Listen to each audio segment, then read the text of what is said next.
ગુજરાતી ટૂંકી વાર્તા બીરબલ કાળો કેમ। એક દિવસ અકબર બાદશાહના દરબારમાં માણસોના રૂપ વિશે ચર્ચા ચાલી રહી હતી। તેવામાં બીરબલના વિરોધીઓને બીરબલને નીચો બતાવવાનું કારણ મળી ગયું, કેમ કે બીરબલ રંગથી કાળો હતો। સંજોગથી બીરબલ તે સમયે હાજર નહોતો। થોડીવાર પછી બીરબલ ત્યાં આવ્યો તો બધા દરબારીઓ તેને જોઈને હસવા લાગ્યા।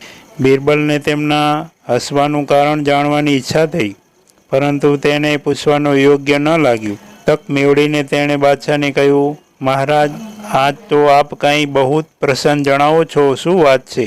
તેથી અકબરે કહ્યું, તારો કાળો રંગ જોઈને બધા લોકો હસે છે। તે બધા ગોરા રૂપાળા છે, અને તું આટલો કાળો કેમ છે? બીરબલ બોલ્યો, શું તમને તેની ખબર નથી? ના, શું કારણ છે તારા કાળા રંગ હોવાનું? તું જ અમને તે જણાવ।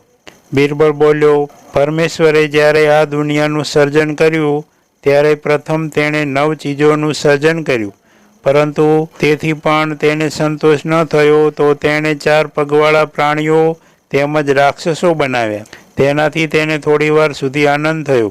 તે પ્રાણીઓથી પણ ઉમદા પ્રાણી સર્જન કરવાનો વિચાર કર્યો, અને તેણે મનુષ્યને પેદા કર્યો। તેણે બનાવીને તે બહુ ખુશ થયો। પછી તેણે માણસના માટે સર્વપ્રથમ રૂપ, બીજું દોલત, ત્રીજી બુદ્ધિ અને ચોથી તાકાત પેદા કરી। પછી તેણે એ ત્રણેય ચીજોને એક બાજુ મૂકી દીધી, અને પછી માણસને તેણે હુકમ આપ્યો કે અમુક સમયમાં આ ચીજોને જેટલી બને એટલી લઈ લો। હું પ્રથમ બુદ્ધિ લેવા માટે દોડી ગયો। આ કામમાં મને વધારે સમય લાગી ગયો। જ્યારે હું બાકીની બીજી ચીજો લેવા માટે ગયો તો ખબર પડી કે નક્કી કરેલો સમય વીતી ગયો છે, એટલે હું અભાગ્યો એકલી બુદ્ધિ જ લઈ શક્યો।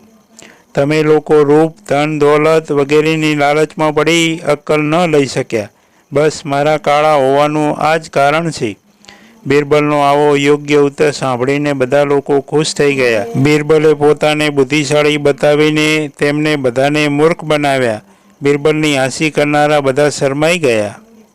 મિત્રો, દરરોજ નવી વાર્તા સાંભળવા માટે સબસ્ક્રાઈબ કરો, શેર કરો। ધન્યવાદ। જય હિન્દ, જય ભારત।